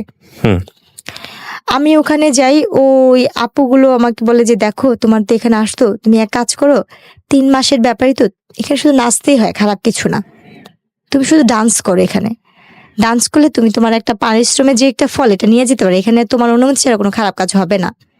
দুবাইতে এরকম কোনো নিয়ম নেই। কিন্তু আমি বুঝি নাই ভাইয়া, আমাকে যে আমার স্বামী যেটা বলছে আমি সেটা, উনি বলছে কি এখানে নাচলেই তুমি খারাপই তৈব। আমি ওই জিনিসটাই ধরেছি যে আমি তো একবার তো অনেক কিছু দেখে আসছি খারাপ জগতের, আমি তো আর কোনো কিছু করতে চাই না, বা আমি তো আমার নিজের দেহটাকে বিক্রি করা ছাড়া সবকিছুই করছি, জীবনে অনেক ধরনের মোকাবেলা করে আসছি, আমি আর কিছু করতে চাই না, আমি একটু সৎভাবে বাঁচতে চাই, সেটা পরিশ্রম করে 1 টাকা হইলে আমি নিয়ে খাবো। তখন আমি না ওর হাতে পায়ে জড়া ধরলাম যে ভাইয়া আমাকে এখান থেকে পাঠা দেওয়ার ব্যবস্থা করেন না, আমার বাবা মার কাছে আমার 2 কাঠা জায়গা আছে, আমি সেটা বিক্রি করে আপনাকে টাকা দিব দরকার হয়। এই কথাটা আমি ওকে নিজে থেকেই বললাম যে আমার 2 কাঠা জায়গা আছে, আমি বিক্রি করে দরকার আপনাকে টাকা দিব। তখন ও চুপচাপ থেকে তারপর দিন আমাকে বলছে তুমি যদি এখান থেকে বাঁচতে চাও তোমাকে আমার বিয়ে করতে হবে, আমাকে যদি তুমি বিয়ে না করো তাহলে তুমি এখান থেকে বাঁচতে পারবে না। তো এইভাবে ফুসলায় আপনাকে বিয়ে করে? হ্যাঁ, ও যখন ওইখানে বলছে আর আমি তো এখানে অসহায়ের মতন, তখন আমি না আমার মার সাথে এই কথা বলতে, আমার তো ফোন নাই, ওরে বললাম যে আমার মার সাথে একবার কথা বলতে দেন না, কেউ আমার মার সাথে যোগাযোগ করতে দিল না। আমি একটা জিনিস সংক্ষিপ্ত করে ফেলতেছি এখন, কারণ আমি জানি আপনার এই গল্পটা কোন দিকে যাবে। আমি খুব শর্ট করে নিয়ে আসি যাতে আমাদের দর্শকরা যারা এতক্ষণ ধরে দেখছেন বা শুনছেন তাদের একটু প্রেসাইজ করতে সুবিধা হবে। এই লোকটাকে আপনি বিয়ে করেছেন, শুধু বিয়ে না, আপনি বিয়ে করার পরে দেশে চলে এসেছেন এবং এই লোকটার ঔরসজাত একটা বাচ্চা এখন আপনার আছে, যে বাচ্চার বয়স কত? বাবুটার ফেব্রুয়ারি 14 তারিখে আসলে 2 বছর হবে। আপনি এই লোকটাকে বিয়ে করে দেশে আসছেন, সে কি আর দেশে আসছিল? ওনাকে যখন আমি দুবাইতে বিয়ে করি, উনি দুবাই নিয়মে বিয়ে করার পরে আমাকে বাংলাদেশে পাঠা দেয়, এবং আমি বাংলাদেশে চলে আসার পরে আমার বাবা মা বলতো জায়গায় যেখানে বিয়ে ঠিক করছে সেই ছেলেটা আনম্যারিডই ছিল। আমার প্রথম বিয়ে এবং আমার তখন কি আপনি কনসিভ আপনি জানতেন যে আপনি কনসিভ করেছেন? তখন আপনি জানেন ছিল না? ওর ফ্যামিলির সাথে কি আপনার যোগাযোগ হয়েছে? হ্যাঁ, ওর বাবা ফ্যামিলির সাথে যোগাযোগ আছে। ওর বাবা মা সবাই আমাকে নিয়েছিল, এবং ওর বাবা মার আগের বিয়ের কথাটা জানে না, পরবর্তীতে জেনেছে। পরবর্তীকাল তারা নাকি শোনা শুনছে, কিন্তু এটা আমার হাজবেন্ড কখনো ফেস করে নাই। এটা সম্পূর্ণ সে গোপন রাখছে। এখন বাচ্চা আছে, আপনার হাজবেন্ডের সাথে আপনার যোগাযোগ আছে? উনি আমার বাচ্চাকে 3 মাসে পেটে রেখে বাইরে চলে গেছে, আমার দেখেও নাই কখনো? না, আজ পর্যন্ত দেখেন না। আমার গয়নাগাটি লাস্ট পর্যন্ত যে যোগাযোগ হয়েছে আপনার সঙ্গে, তখন কি বলে আপনার হাজবেন্ড? লাস্ট কবে যোগাযোগ হয়েছে? কথা হয়েছে যেদিন আমার ছেলেটা হয়েছে, ঠিক সেই দিনই। 14 ছেলের বয়স কত? বাবুর হয়েছে ফেব্রুয়ারি 14 তারিখ, আসলে পুরো 2 বছর হবে। তার মানে আপনাদের ডিভোর্স হয়নি এখন পর্যন্ত? তাহলে এই ভদ্রলোক সম্পর্কে আমি ইনডিটেল কোনো কিছু আনতে চাচ্ছি না, যেহেতু আপনি এখনো তার ওয়াইফ। তো এই গল্পটা আপনি এখন বললেন, আপনার কি ভরণ পোষণ সে দেয়? সে আমাকে কোনো ধরনের টাকা পয়সাও দিচ্ছে না, এবং আমার বাচ্চার কোনো দায়িত্বও নিচ্ছে না। আপনি কোনো মামলা করেছেন তার এগেইনস্টে? না, আমি তার সাথে সংসার করতে চাই, তার সাথে আমি সংসার করতে চাইছি বিধায় কোনো কিছু করি নাই, কিন্তু তাকে আমি অনেক ধরনের হাতে পায়ে ধরে রিকোয়েস্ট করতেছি, ফোন দিচ্ছি, উনি ডাইরেক্ট বলে কি তুই কি তোর বাপের কাছে ফোন দিস, আমি কি তোর বাপ লাগি? উনি আপনাকে চায় না, বলে দিয়েছে চায় না, ডিভোর্সও দিবে না? ডিভোর্সও দিবে না। আচ্ছা, তাইলে আপনি এখন কি অবস্থায় আছেন, কি করেন আপনি? আমার এই ছেলেটাকে আমি 3 মাসে পেটে নিয়ে আমি মানুষের বাসা, আমার বাবা মা আমাকে মাইনা নেন, আমি তো একা বিয়ে করছি, এই জন্য মেনে নেয় না। তো আপনি এখন মানুষের বাসায় কাজ করেন, 3 মাসে পেটে নিয়ে আপনার বাচ্চাটাকে নিয়ে মানুষের বাসায় থাকেন। হ্যাঁ। আজকে এই গল্পটা বললেন, আমি জানি আপনি মানুষের কাছে সাহায্য প্রার্থী এই অর্থে যে আপনার একটা ব্যবস্থা হোক, কাজের ব্যবস্থা হোক, আপনার ছেলেটার একটা ভবিষ্যৎ নিশ্চিত হোক, এই অর্থে আপনার সঙ্গে যোগাযোগ করার রাস্তা আমি ওপেন করে দিব, যে কেউ চাইলে আপনার সঙ্গে যোগাযোগ করতে পারবে। কিন্তু আপনি যে কারণে মানুষের বাসায় যান না কাজ করতে বা কাজে নেয় না, ঠিক একই সমস্যা কিন্তু এখানেও তৈরি হবে। আপনি কি বুঝতে পারছেন আমার হ্যাঁ, কথাটা? আপনি আমাকে এটা বলছিলেন, বলছি না, 1 বছর ধরে আমি আপনাকে বলছি। 1.5 বছরের প্রায়। হ্যাঁ, আমি বলছি আমার কিন্তু। বাবুকে 3 মাসের থেকে শুরু করে আমি আপনাদের এখানে অনেক ফোন দিছি, অনেক যোগাযোগ করছি, কোনো ভাবে না। তারপর বাবুকে 5 মাসে 6 মাসে নিয়ে আমি এখানে ডাইরেক্ট আসছিলাম এই অফিসে। রাইট, আমি সেটাই বলতেছি যে সেই সমস্যাটা এখানেও তৈরি হবে। তারপরেও কি আপনি আপনার ফোন নাম্বার দিতে চাচ্ছেন যোগাযোগ করার জন্য? আমি কেন দিতে চাচ্ছি ভাই, আমার দেওয়ালে পিঠ থেকে গেছে, আমার কোনোভাবে উপায় নেই। আমার বাচ্চাটাকে নিয়ে আপনারা কিন্তু জানেন আমি ফাঁসি দিতে গেছিলাম আমার ছেলেটাকে নিয়ে, অভাবের কারণে। আমার ছেলেটা দুধ খেতে পারে না, আমার ছেলেটা দুধের জন্য কান্না করে, আমি ওর দুধ কিনা খাওয়াইতে পারি না, আমি ওর ভাতের মার খাওয়াই। প্রিয় দর্শক এবং শ্রোতা, আমি সবকিছু আপনাদের কাছে ওপেন করেছি। আমার 2টা সন্তান আমি হারাইছি, আমি এই বাচ্চাটাকে নিয়ে বাঁচতে চাই। এই গল্পটা অনেক কিছু শেখার আছে এই গল্প থেকে, যে একজন নারীর যদি শক্ত ভিত্তি তার পায়ের নিচে না থাকে। আমি এই ধরনের গল্প আপনাদের সামনে বহুবার উপস্থাপন করেছি, বহুবার, যে শক্ত ভিত্তি যদি তার পায়ের নিচে না থাকে, অর্থনৈতিক ভিত্তি যদি শক্তি না হয়, ডিসিশন নেবার ক্ষমতা যদি তার না থাকে, তাহলে একটা নারীর জীবন কতটা বিষে ভরা হতে পারে, সামাজিকভাবে সে কতটা পশ্চাৎপদ অবস্থার মধ্যে থাকতে পারে, সেটা হচ্ছে বাস্তব উদাহরণ। আরেকটি মানবিকতার জায়গা আছে আজকের এই জীবন গল্পে। আপনার এই মানুষটির সবচেয়ে বড় যে সমস্যাটি হয়েছে, সে যেখানে কাজ করতে যাবে চেহারাই তার জন্যে কাল হয়ে দাঁড়িয়েছে। আমরা আমাদের এই অনুষ্ঠানে অনেক মানবিকতার উদাহরণ দেখেছি। আমি চাই আমাদের এই বোনটির একটা ব্যবস্থা হোক। যিনি করতে পারবেন তার জন্য আমার অফুরন্ত দোয়া থাকবে। আমি নাম্বারটি ওপেন করে দিচ্ছি, বাট আপনাদের কাছে বিনীত রিকোয়েস্ট হচ্ছে, মানুষের পরিচয় দিয়েন, অ্যাটলিস্ট অমানুষের পরিচয় দিয়েন না, সাহায্য যদি করতে না পারেন। যদি এই বোনটির একটা কর্মসংস্থান হয়ে যায় বা একটা স্বাভাবিক জীবনে সে যেতে পারে, সেটা নিঃসন্দেহে অনেক বড় পাওয়া হবে। এবং একই সাথে যারা কিছুই করতে পারবে না, দোয়া করবেন ওর জন্যে। এবং যদি শেখার কোনো কিছু থাকে তাহলে অবশ্যই বলবো যে পায়ের নিচে মাটি শক্ত না করে কোনোভাবেই এমন কোনো সম্পর্কে জড়ানো উচিত না, বা কাউকে ইন্সপায়ারও করা উচিত না যে যাতে করে তার জীবনটা দুর্বিষহ হতে পারে। আমি শেষ একটা প্রশ্ন করব, তারপরে হলো আপনাকে আমি আপনার যোগাযোগ নাম্বারটা এখানে দিতে বলবো, যে নাম্বারে যদি কেউ সাহায্য করতে চায় সে যেন যোগাযোগ করতে পারে, এবং সেটা আপনি স্বেচ্ছায় করছেন, সমস্ত কিছু জেনে শুনে করছেন। আপনি আমাকে বলেন, আপনার তো 2 কাঠা জমি আছে, আপনি চাইলে ওটা বিক্রি করে দিয়ে তো একটা কিছু করতে পারতেন, কেন করেননি? ভাইয়া ওটা এমন ভাবে যারা আমাকে দিচ্ছে আমি বিক্রি করতে পারবো না। এভাবে দেওয়া আছে? হ্যাঁ, এভাবে দেওয়া আছে। নাহলে তো আমি ওইটা বিক্রি করলে আপনার 3 লাখ করে 12 লাখ করে কাঠা হইলে আমি 2 কাঠা বিক্রি করলে হয়তো নিচের পক্ষে 4 লাখ বা 5 লাখ টাকা হয়তো বা পাবো, কিন্তু এটা এমন ভাবে তারা দিচ্ছে আমি বিক্রি করতে পারবো না। আচ্ছা, আমি নাম্বারটি দেওয়ার আগে আপনাকে আবারও সতর্ক করছি, এই নাম্বারটি দেওয়ার ফলে কোনো লিসনারের সঙ্গে, কোনো ভিউয়ার্সের সঙ্গে যে কোনো ধরনের ব্যক্তিগত সম্পর্কে জড়ানো, যে কোনো ধরনের নেগেটিভ কোনো কিছু তৈরি হওয়া, বা কোনো ধরনের কোনো কিছু যেটা আপনার জীবনের জন্য দুর্বিষহ হতে পারে, সেটার দায় দায়িত্ব সম্পূর্ণই আপনার। এ বিষয়ে ঢাকা FM বা আমি RJ কিবরিয়া কোনো ধরনের দায় নিব না। এটা জেনে শুনে আপনি নাম্বারটা দিচ্ছেন। কার সঙ্গে আপনি কথা বলবেন, কার সঙ্গে আপনি সম্পর্কে জড়াবেন, কার সঙ্গে আপনার কি হবে না হবে, সমস্ত কিছু আপনার। এখানে আমাদের কোনো দায় নেই। আপনি কি বুঝতে পেরেছেন আমার কথাটা? হ্যাঁ, সেটা বুঝতে পারছি। জেনে শুনে আপনি দিচ্ছেন। আপনার যদি ভালো হয় সেটাও আপনার, যদি মন্দ হয় সেটাও আপনার। ঠিক আমি আছে? এখানে সবার কাছে শুধু একটা কথাই বলবো, আমার জীবনে প্রথম যেটা হয়েছে আমার বাবা মার ভুলের কারণে, অভাবের কারণে আমার বাবা আমাকে বিয়ে দিচ্ছে। রাইট। এটা হয়েছে আমার তরফ থেকে কথা। আমার মতো জেসমিন যারা সবার ঘরে জন্ম হয়েছে, যারা গরিব ফ্যামিলি, বিশেষ করে এদের বাবা মা যদি রিক্সাও চালায় ভাত খাওয়া সন্তানকে যেন অল্প বয়সে বিয়ে না দেয়, এটা থাকবে। আর এখান থেকে আমি কি পাবো আমি সেটা জানি না, মানে চেহারার কারণে একটা বড় লোকের ঘরে দিয়ে দেয়, এটাও যেন না করে। কিন্তু আমার মতো এরকম একটু সুন্দর হলে বা একটু কিছু হলে চেহারার জন্য আহামরি বড় লোকের লোক যাতে না করে একটা গরিবের ঘরে বিয়ে দেয়, যে রিক্সা চালায় গামছায় ভরে ভাত আনবে, চাল আনবে, সেটা রান্না করে খাবে। এক্স্যাক্টলি। শুধু গরিবের মেয়ে বলে, ভালো থাকবো বলে আমার বাবা মা ভালো দেখে বিয়ে দিয়েছিল। ওই বিয়েটাই আমার জীবনের অভিশাপ। আর আমি আমার জায়গা থেকে বলবো, যারা একটু কোনো কিছু কারোর মাধ্যমে সাহায্য পাওয়ার পরে অন্য কাউকে বিশ্বাস করে ভালোবেসে কারোর কাছে যেন না যায়। ফোন নাম্বারটা বলেন, আপনার কোনো ফোন নাম্বার আছে যেটা আপনার সঙ্গে কথা বলা যায়? নাম্বারগুলো হইছে আমার। জি বলেন। এটা কি আপনার নামে রেজিস্ট্রেশন করা আছে ফোন নাম্বারগুলো? আমরা কিন্তু চেক করিনি। হ্যাঁ বলেন। আমার নামে বলেন। 01945887880। আচ্ছা, আরেকটা হইছে 01300073835। আচ্ছা, আপনি যে 2টো নাম্বার দিলেন, এই 2টো নাম্বারে কি বিকাশ করা আছে বা নগদ করা আছে? আচ্ছা, প্রিয় দর্শক এবং শ্রোতা, আমি বারবারই আপনাদেরকে বলি, এই দুটো নাম্বার আসলে ওর যতটা আর্থিক সাহায্য দরকার তার চেয়ে বেশি দরকার ওর একটা কর্মসংস্থানের, তার চেয়ে বেশি দরকার ওর সন্তানের সিকিউরিটি। আমি ইন্সপায়ার করব যে ওর অন্তত এই জায়গাটা আপনারা এনশিওর। মানুষ বলে যে কাঙ্ক্ষিতভাবে চেহারা চায়, আমি বহুবার ওকে 1 বছর 1.5 বছর এখানে নিয়ে আসছি, ও আমাকে ঘুরে ফিরে একটা কথাই বলছে, ভাইয়া মানুষের সৌন্দর্য নাকি মানুষের জন্য পজিটিভ, আমার জন্য সৌন্দর্যটাই অনেক বেশি নেগেটিভ হয়ে গেছে। তো সেই জায়গাটা থেকে চলেন ওর জন্য আমরা যদি পারি ওর একটা কাজের ব্যবস্থা করি, ওর একটা কর্মসংস্থানের ব্যবস্থা করি, এবং যে যেভাবে পারেন ওর পাশে দাঁড়ান। আমরা চাই ওর সন্তানের একটা ভবিষ্যৎ হোক। আমি আমার জায়গা থেকে আপনার গল্পটা 1.5 বছর ধরে আপনাকে ঘুরিয়ে প্রত্যেকবারই আপনাকে আমি ইন্সপায়ার করেছি গল্পটা না বলার জন্য। আমি কি ঠিক বলেছি?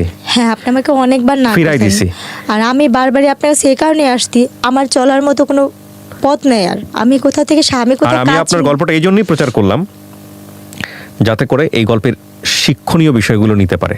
কারণ আমি জানি গ্রামের মানুষ থেকে শুরু করে সবাই আমার এই অনুষ্ঠানগুলো দেখে, সব শ্রেণীর মানুষগুলো দেখে। আপনি যে কথাগুলো লাস্টে বলছেন না যে সামর্থ্য যতটুকু অতটুকুই যাওয়া উচিত, এটাই হচ্ছে এই গল্পের সবচেয়ে বড়। দেওয়া ভালো, কিন্তু গরিবের কাছেই যেন যায় এই সম্পর্কের জায়গা থেকে। কোনো বড় লোকের কাছে, আর একটা মেয়ে যদি কম শিক্ষিত হয় তাকে কম শিক্ষিত ছেলের কাছেই বিয়ে দেওয়া ভালো। কোনো শিক্ষিত ছেলের কাছে দিবে সে খোঁটা দিবে। হাতে গোনা কয়েকজন দেখা যায় আল্লাহ দুনিয়ায় ভালো থাকে, যেমন ম্যাক্সিমাম সিনারিওটাই এরকম। হ্যাঁ, যাদের মধ্যে যারা আমাকে হেল্প করছে তারা ভালো ছিল, বা আমি কাউকে বিশ্বাস করে গেছি এটা আমার ভুল ছিল, বা আমি যেখানে কাজ করতে যাই কেউ আমাকে কাজে নেয় না, কাজের আগে বলে কি তোমাকে কি কাজে নিব, দেখা গেছে আমার স্বামী বা আমার ছেলে তোমার সাথে, তখন আমার মুখ থেকে কাজ করতে হচ্ছে। আমি সর্বক্ষণ এইভাবে ঢেকে কাজ করি আর বাচ্চাটাকে কোলে নিয়ে। এমনও দিন যায় আমার ছেলেটা যখন ছোট, আপনি দেখছেন আমি যখন আপনার এখানে আসছিলাম, আমি এক বাসাতে কাজ করে ভিজা শরীর নিয়ে আপনার কাছে আসছিলাম, শুধু বোরখাটা গায়ে দিয়ে। আপনার বাচ্চাকে একটা তসবি দিছিলেন, আমার ছেলেটা তসবি নিয়ে গেছিল। আচ্ছা, আমার বাচ্চাটাকে রেখে আমি যখন কাপড় ধুই, আমার ছেলেটা আমার সাথে যে বাথরুমে বসে কাপড় ধোয়। প্রিয় শ্রোতা এবং দর্শক, এই ঠান্ডার কাজের জন্য আমার বাচ্চাটা মেডিকেলে ভর্তি ছিল। একবার আমি দোকান থেকে 2 টাকা 5 টাকা তুলে আমার বাচ্চাটাকে চিকিৎসা করছি। আমি জানি আপনি গল্পগুলো আমাকে বলেছেন, আমি তো বললাম এখানে যে আপনার গল্পের যে উপাখ্যান সেটা যদি আমি ঘন্টার পর ঘন্টা মানুষকে শোনাই। আমার এই নুসপাপ দুধের শিশু বাচ্চা নিয়ে আমি ফাঁসিতে যখন মরতে গেছিলাম, আমার ছেলেটা বাথরুম করে দিছিল। আর সেদিন থেকে আমি ওয়াদা করছি, আমার যদি কোনোদিন কারো কাছে ভিক্ষা থাল নিয়েও দাঁড়াইতে হয়, আমি আমার ছেলের জন্য আমি মানুষের দরজায় ভিক্ষা থাল নিয়ে দাঁড়াবো, কিন্তু আল্লাহ পাক যেন কোনো কারণে আমার এই রশিটাকে ছিঁড়া দেয়। তখন আমি অনেক কষ্ট, আমার পার নিচে যে টুলটা ছিল সেটাও পড়ে গেছিলো। আর মৃত্যু যে কত ভয়ানক হয় আমি সেই দিন দেখছি। এর আগের কথা আমার মনে নেই, কিন্তু চোখের সামনে আমার অতটুকু 6 মাসের বাচ্চা পায়খানা করে দিছিল। কি করছিলেন আপনি? ওরও ঝুলাই ফেলছিলেন একসাথে একই রশিতে, যদি না দিতাম সেদিন 2 দিনে মারা যেত। আমি জানতে চাই না। প্রিয় দর্শক এবং শ্রোতা, আমি শেষ করছি। ভালো কিছু হোক, এই অনুষ্ঠানের অনেক বড় শক্তি আছে, অনেক ভালো কিছু, অনেক ভালো। আপনি হাতের কাজ জানেন? কি ধরনের হাতের কাজ জানেন? আমি সেলাইয়ের কাজ জানি, কাঠচুপড়ির কাজ জানি, কিন্তু আমার কোনো সামর্থ্য নেই। আমি একটা মেশিনও আমি আজকে কয়েক মাসের, আমার 6 মাসে ঘরবার টাকা জোগাড় হয়েছে। এই লকডাউনের জন্য আমি কোথাও কাজ করতে পারি না দেখে আমার ঘরবার টাকাও দিতে পারি না। যতটুক টুকটাক ছিল সেগুলো আমার এখন। আপনার একটা ব্যবস্থা নিশ্চয়ই হবে। ভালো থাকুন প্রিয় দর্শক এবং শ্রোতা, ওর ভাগ্য পরিবর্তন হবেই হবে ইনশাল্লাহ।